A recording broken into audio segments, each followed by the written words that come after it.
Matapos ang isang linggong surveillance, bumagsak sa mga operatiba ng NBI Cybercrime Division ang lalaking isinasangkot sa modus na credit card switching. Ang target, nakuhanan pa sa surveillance video na ito ng NBI.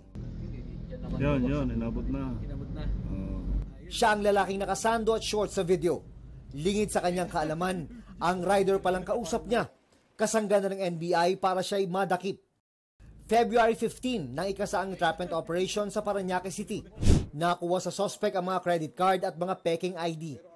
Lumabas sa investigasyon ng NBI na nangongontrata raw ang suspect ng mga rider na nagdi-deliver ng credit card. Kukunin niya ang mga credit card sa rider, tapos mabilisang magpapagawa ng peke gamit ang mga detalye na nasa orihinal.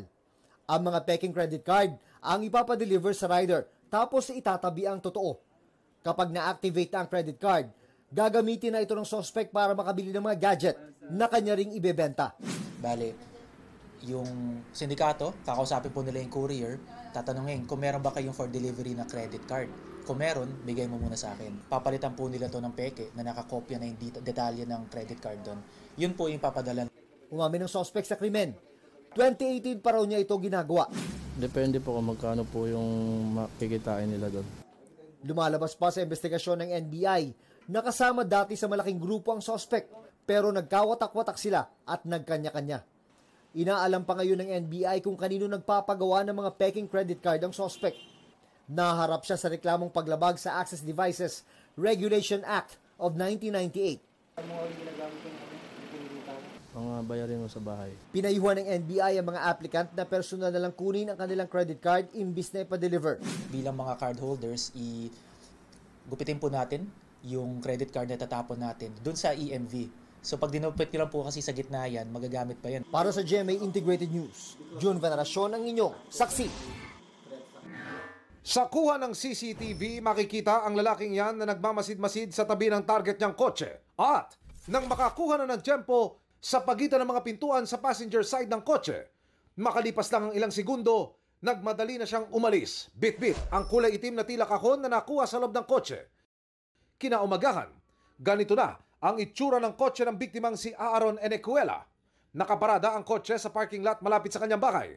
Nawawala na ang computer box na nasa loob ng glove compartment. Ito yung gamit para mapatakbo ang sasakyan, lalo na sa mga bagong modelo. Nagulat po kami, sir, kasi ang ninanakaw po, karamihan is yung mga gamit sa loob ng sasakyan. Nakakadismaya po, sir, kasi parang hassle din po kasi ito po yung ginagamit ko for my work po. Pinato ng biktima papuntang kasa ang kotse para mapalagyan ng panibagong computer box. Ayon sa PNP Highway Patrol Group, Task Force Limbas, pinupuntirya talaga ngayon ng mga kawataan ng mga computer box dahil mabenta raw sa merkado. Yan po ang itinuturing na utak ng sasakyan. In demand po yan. Ang bentahan mula 20 hanggang mahigit 100,000 pesos bawat isa. Malaki ang halaga pagbibilhin sa regular market. So yung iba nating mga kababayan, nagre-resort doon sa kumbaga clandestine o yung black market. Ibinibinta na yan online. Kaya nahihirapan tayong i-trace kung saan yung source. Yung computer box po is serialized din po yan.